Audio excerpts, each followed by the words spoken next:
Hi, this is Everett, Everett's Watercolors. Welcome to my classroom. I'm broadcasting live from Chesapeake, Virginia today, and I'm broadcasting out to YouTube and Facebook. And my wife Gloria is in the studio today, Hi, everyone. and she'll be monitoring the broadcast and helping out in the chat room. I'll turn the chat room on here in a few minutes so we can get back and forth on any comments you make. Today I'm going to have another lesson on a plein air. I'm going to do a plein air demo, which I did a couple of days ago. So I'm going to show a short video on that, on the plein air I did, and I think you'll find it interesting. And then I'll bring it back here to the studio, and I'm going to go over some techniques on how the plein air painting can be improved, and go over some of that, and we'll discuss that some a little bit more. So let me take you over to, I'm going to turn the video on.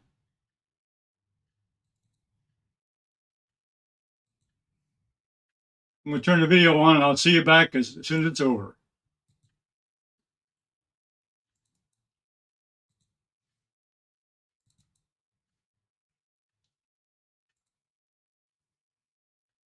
Now this is my setup on the Waterway. It's my easel, a French easel with my palette.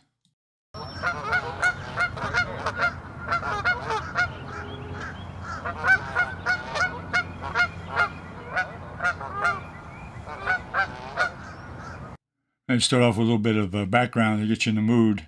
Those geese really make a lot of noise when they're there, but they're happy. They must be fishing. We get started here.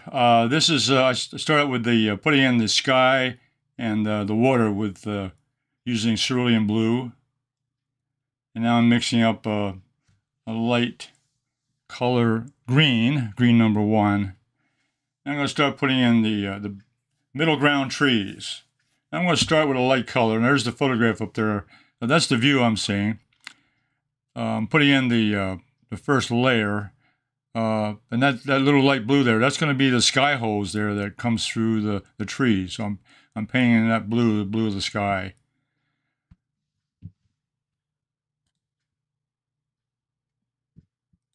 So I'm putting in this light color here to start out with, a light layer of green number 1. This will establish the base coat using that light green. You can see from the photograph there's some light greens back there, especially on the left-hand side, and also in the background there'll be some light greens. I'm using a 3/4 inch flat brush here, which I take on my plein air travels to cover a larger area. And see my palette. I have all my colors here that I use in the studio, but it's in my plein air palette. So I go across the whole area there with that green. Give me a base coat. It'll be like a light middle value, light value at this point. And there's a little bit of green there in the foreground, so I'll just add a little bit of green there in the foreground area.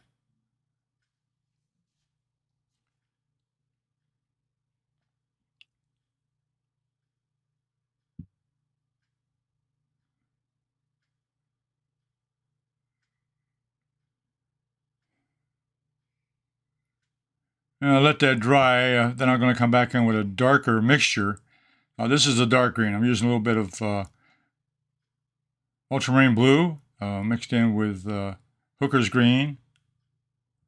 I'm going to make this is a dark green middle ground tree that you can see back there on the photograph. That's a dark ground. And I'm painting around some of those areas to give me some sky holes, so I can put some tree trunks and so forth in there. I'm kind of designing that little area back there based on what I see. And I'm painting from the actual scene. I'll give you this photograph here to look at so you can appreciate what I'm looking at. But I'm really painting right from the actual location, and I'm painting exactly what I see.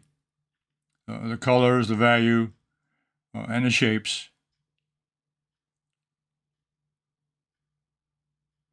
I'm going to paint around that little area there. That's going to be some sky holes with that dark green mixture.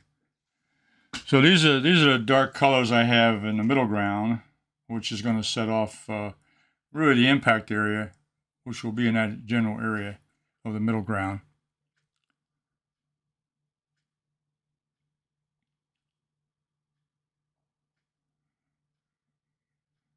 Yeah, there's some sky holes poking there through that green, dark green background or middle ground area. So I'm trying to allow for that. And I'm working on the edges here between that light green and this darker green area. So I'm really working on the edges between those two layers. So that layer there, the dark layer is going to define the edge that I'll later go in and put in the light colors of the lighter green.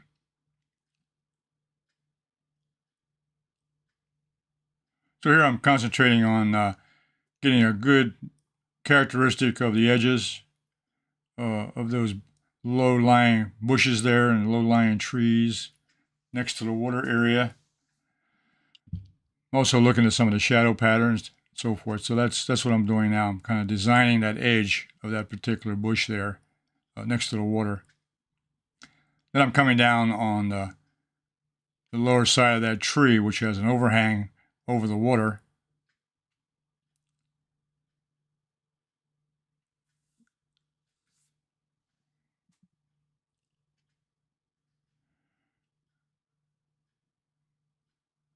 Now in the photograph you don't see this part here, but there is another tree mass off to the right, and I've moved that over a little bit here so I can have give myself an obstacle for the viewer not to have to go out that side. So once you go back there into the background, I don't want the eyes going out to the right. So this particular row of trees on the right is really just a blocker. Now I've gone ahead. Now I had to stop the video and check the video, see if it was running, and missed a portion there. But what I did was I put in some of that light green colors there for that left tree on the left, and also worked on the edges and so forth. And I used a little bit of lemon yellow and a little bit of green number 1 to do that. Now I'm working on the background. There's a little landmass back there with some trees there behind those middle ground dark trees. There's some lighter trees there in the background. And this waterway goes around behind these trees. It goes back there. The boats go down that way around behind the locks. So this area here is well traveled by a lot of boaters. Both paddle boats, powercraft, and skiers, water skiers. Now I'm putting a little bit of the background there. This a little bit of the mass that's next to the water, some of the land, and then going back in with a smaller brush. That's a number 8 round brush, and I'm putting a little bit of yellow green there. Now here I'm taking that round brush and I'm going in and I'm putting in a little bit of dark brown. And now this is the land next to the water. It's in shadow, so that's part of it. It's a muddy surface there, muddy edge. Also on the right, there's land there next to the water. So that's the shadow part. Now this foreground area up here is tall grass, which is kind of a mixture of yellow ochre and burnt sienna. And it's got a little bit of green in it, but this area here is just going to be a little bit of texture. And I'm using the round brush here just to give me some shapes. And I'm moving around and give me some a texture. It looks like tall grass. Here I picked up the rigger, the number 4 rigger, and I'm going ahead with that to put in some of that tall grass that's overlapping the water. So I'm using the same color here. I'm using yellow ochre, a little bit of burnt sienna, and I'm putting in a long brush strokes here to overlap the water with that tall grass. So this is characteristic of this area here of the trees, and there's also a lot of seagrass here next to the water.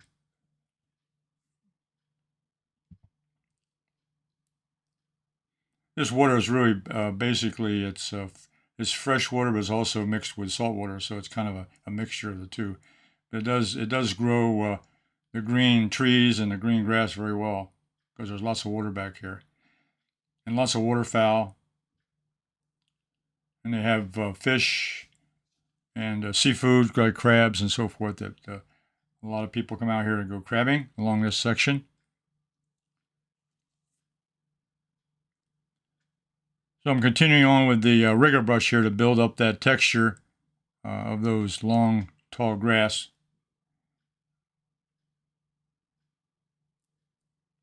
Now here I'm using a round brush now to fill in some of that brown, yellow ochre and burnt sienna.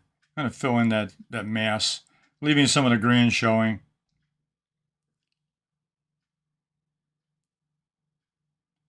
Right down to the foreground. That's in the foreground left.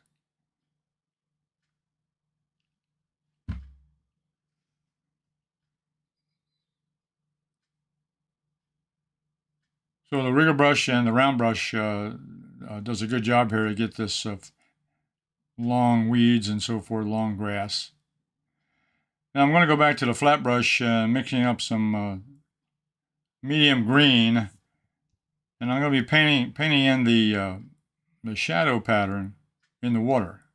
You can see from the photograph there's a strong shadow that's cast by those trees into the water. So now I'm painting the shadow pattern in the water. And there's some patterns across the water. There's some light patterns and dark patterns, so I'm trying to pick that up there.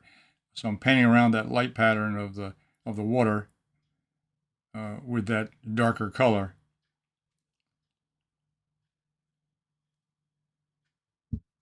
And I'm leaving some of the edges there with some of the blue showing through, because these are creating the water is moving, but there's also wind blowing. So there's ripples.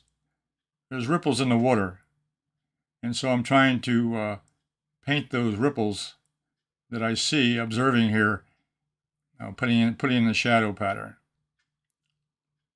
making sure I have it dark enough for a nice shadow pattern, a nice reflection. So these reflections off of these trees is really the thing that caught my eye, and then the shape and so forth. So this makes a good composition. This shadow pattern reflection takes you right back into that middle ground, and that middle ground then becomes the impact area or the focal point. There's the green trees back there. There's also a tree that's leaning on the ground. That's part of the focal point.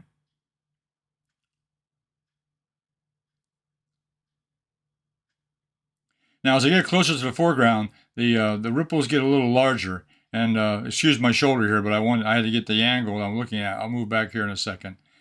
The ripples get a little larger, so as I come forward here to the foreground, I make the ripples larger, a little more space in between the flow of the water and the shadow pattern, reflection. And there I'm painting in a reflection of that grass into the water, a little bit of brown into the water, that reflection off of the grass. Now I'm going to convert to the round brush now. I'm going to pick up a little bit of blue, a little bit of ultramarine blue, with a light mixture with a lot of water. And I'm going to paint in some blue on top of the water because the ripples there show up, and you'll have a light and a dark side to those ripples. The light side is the sun, and the darker side is the shadow color of the sky. So you're going to have a ripple going across that water. So again, I'm building that pattern there with the round brush, and you can see I'm doing like a little looping, scooping motion with the round brush to make it look like a ripple or a small wave. They're very small, but they still are ripple. They're moving. You can see them as you look out there over the water, in the reflections. So I'm trying to capture those that effect of the water with the ripples, with the sun shining on it, and with the water blowing across the water to show those ripples. And again, I'm making the ripples a little bit bigger or larger as I come forward.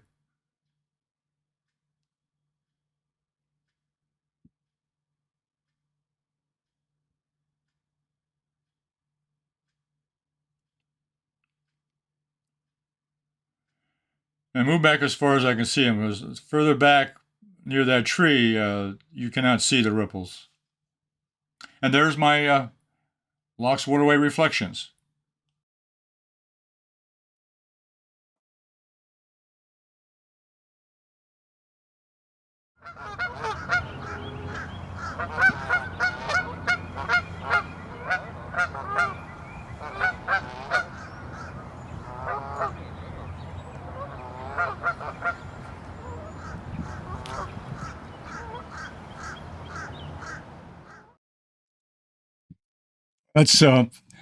That was my Plein Air I wanted to show you. Now, what I'm going to do now is take you over to my painting table, and I'm going to go over part of that demonstration. But I want to give you a little bit of instruction on how I got there. Little planning steps that I did, a couple of steps that I did prepare myself, and then actually go through a couple of things I could do to improve the painting process. So it'll be a little teaching aid here after the Plein Air. Plein Air, you always go out and you can learn some lessons learned, and then bring it back to the studio, and then practice, and then try some different things. So I'm going to my painting table, and I'm going to demonstrate the techniques that I would apply to a painting like this. I'm moving my microphone over.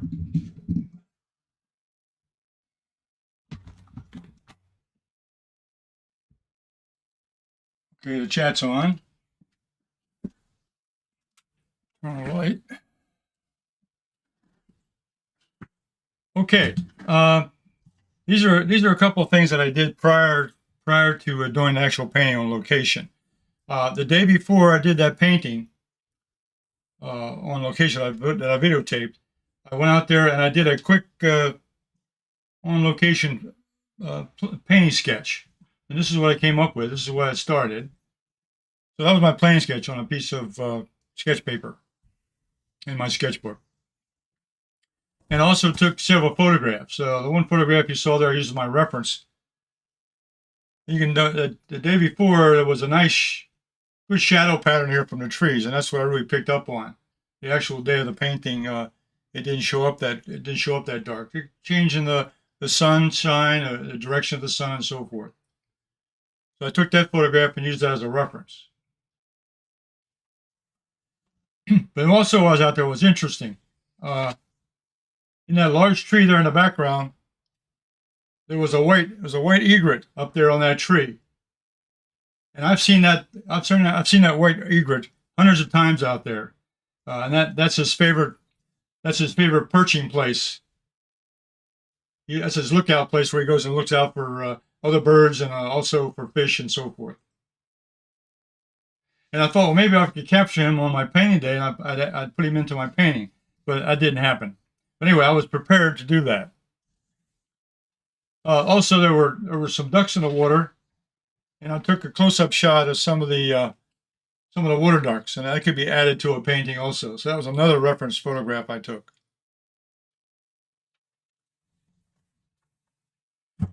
Now, the painting I did on location that you saw in the video, I used the Strathmore Watercolor cold press paper, which is 140 pound, which I usually use for testing and practicing paintings.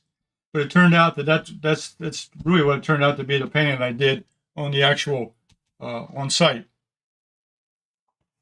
So this is the painting. This is the paper I actually used on the actual painting. Strathmore Watercolor cold press. It comes in a pad, and it's on my website, everettswatercolors.com. Also, I drew the same plan out on my Gemini quarter sheet paper, which would be a 15 by 11 sheet. And I had planned on here, I went ahead and I put the egret in to the painting. And I put some white mask on that on that area to protect that particular subject matter.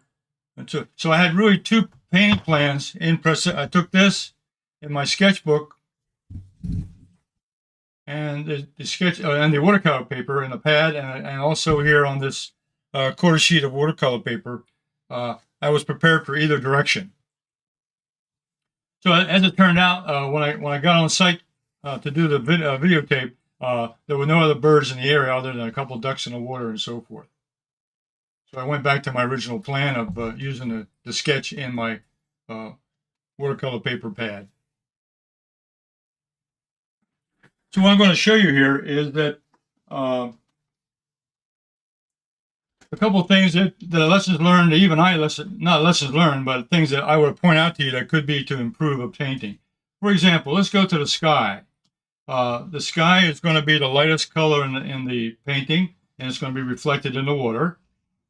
But over here, you got sky. These are called sky holes, and generally a sky hole will be a little bit darker than the sky. So if I painted this in cerulean blue, then I would use a darker value, which would be cobalt blue,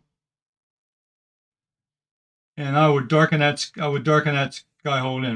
The reason the sky holes are darker is there's less light in there. There's less light in that area, so it would be darker. I'm going to dry that off.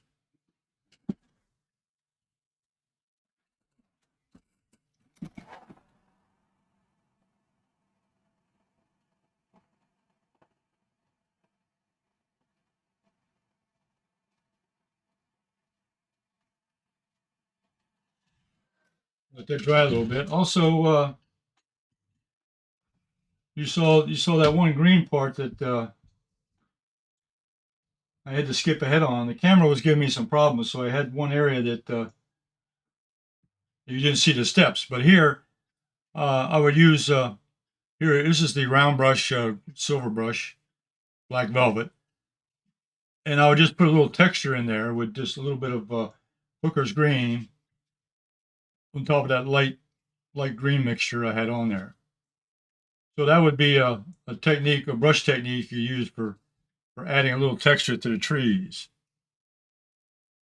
And that's almost a dry brush. You just put a little paint on the brush, and I use a side brush stroke up and down. And it's almost a dry brush, but it gives a little bit of texture in those trees. Let me dry this off some more.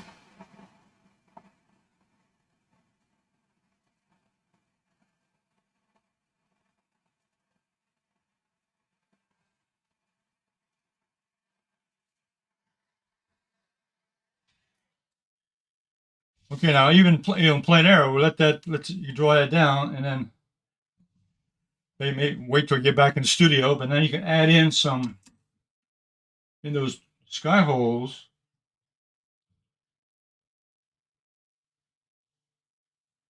Mixing up a little bit of burnt sienna, a little bit of ultramarine blue, and then you can draw in your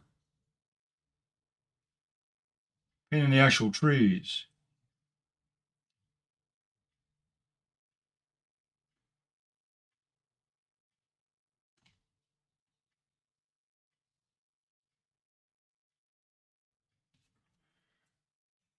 So on top of the sky hole, then you go back in and paint in your actual tree locations.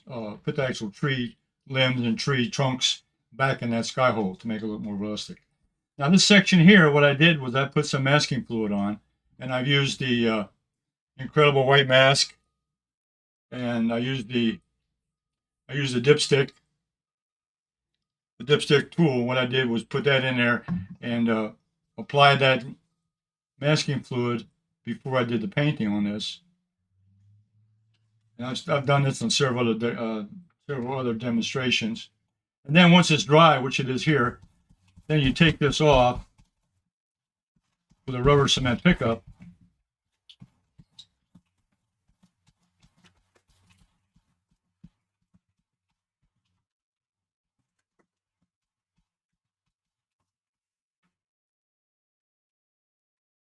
And there's where you'd have your tree limbs and so forth, and then you go back in on that one,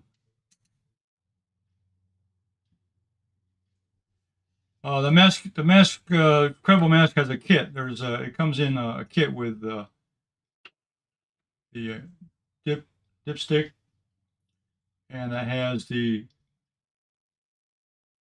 rubber cement pickup, including a 2-ounce bottle of white mask. All comes in a kit, and that's also my website, everettswatercolors.com.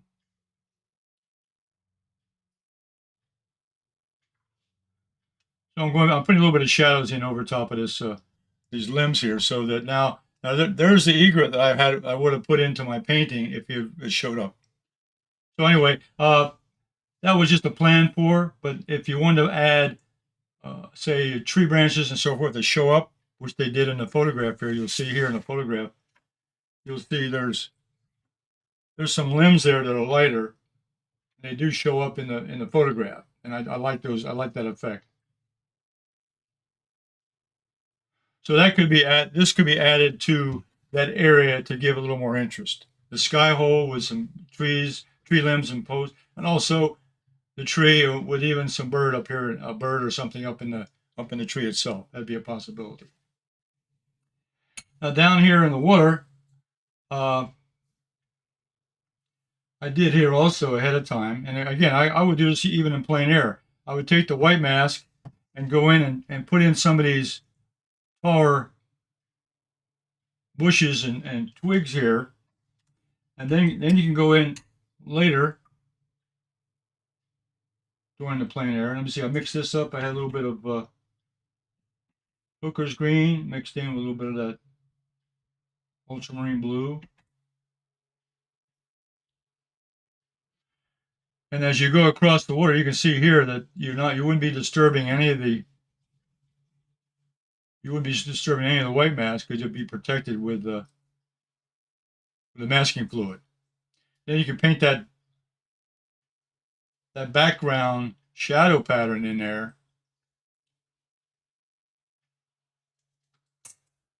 I'll take the other brush, and out here, just like I did in the video,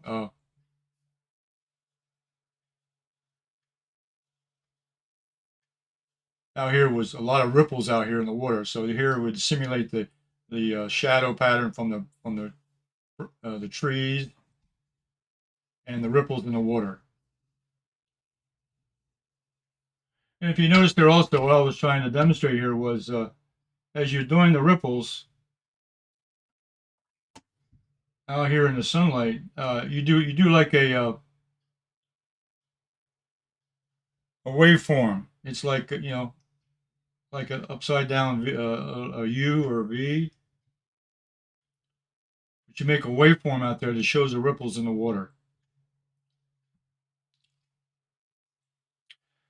Okay, now also on this particular photograph here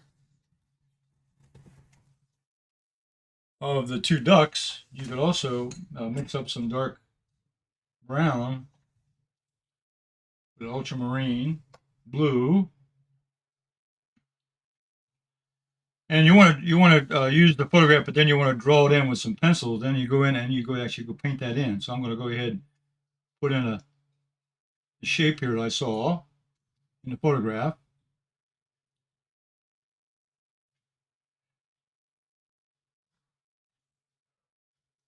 And you get the impression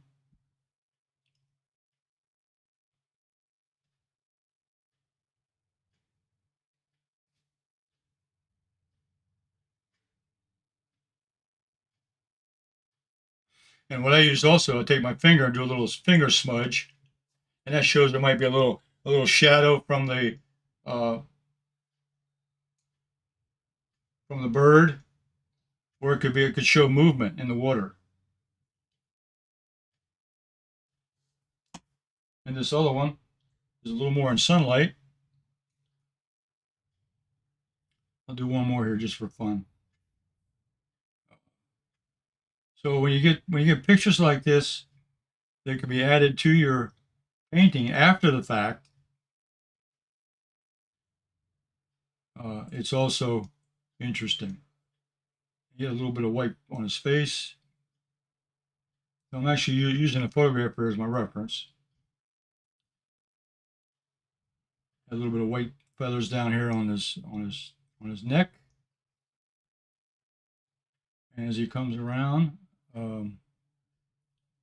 he had black feathers up here on the top. Then he had brown feathers. He had brown feathers here across the side. So I'm going to move that in here. But, yeah, make it as accurate as you want to.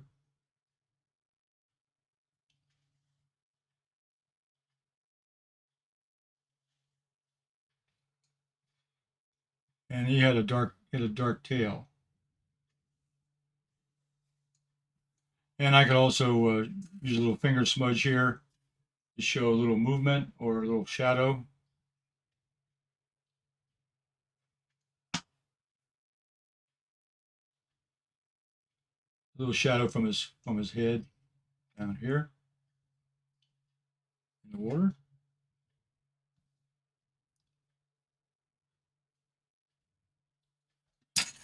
So again, you can just play with that, add that to your painting also, as long as you have pictures. And my recommendation is to have a good reference photograph. Don't try to make them up. Find a good photograph that's exactly the way you want it, and put that shape into your painting. Okay. So for as far as the sky holes, adding the egret or tree line, adding ducks in the water, and getting the grass reflection covered here. Now let me dry this off.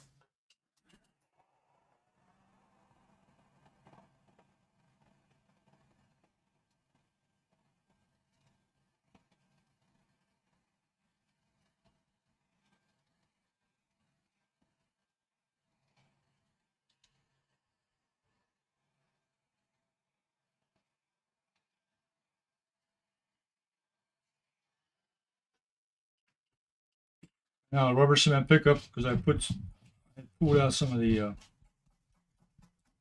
I put masking fluid on here to cover up some of the paper here before I put that background color in there.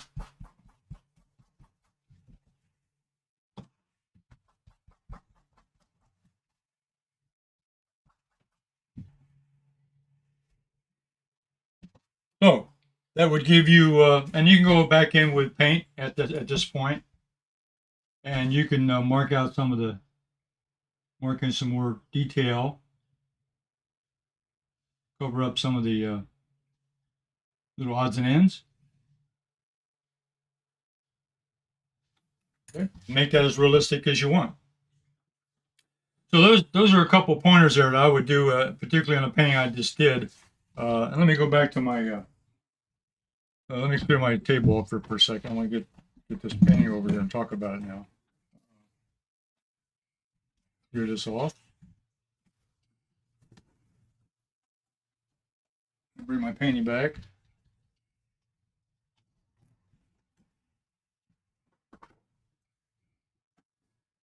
Okay, now this is the painting I did, and I haven't touched a thing on this because number one, I like the freshness, and I like the way it turned out, and there's no reason to do any changes on this as far as I can see.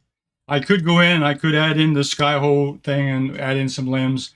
I could touch a little bit on the tree limbs and so forth. I could touch up a little bit on the grass and odds and ends, but I think it would deter or destroy the feeling I had when I did this particular painting. It captured everything I wanted to see.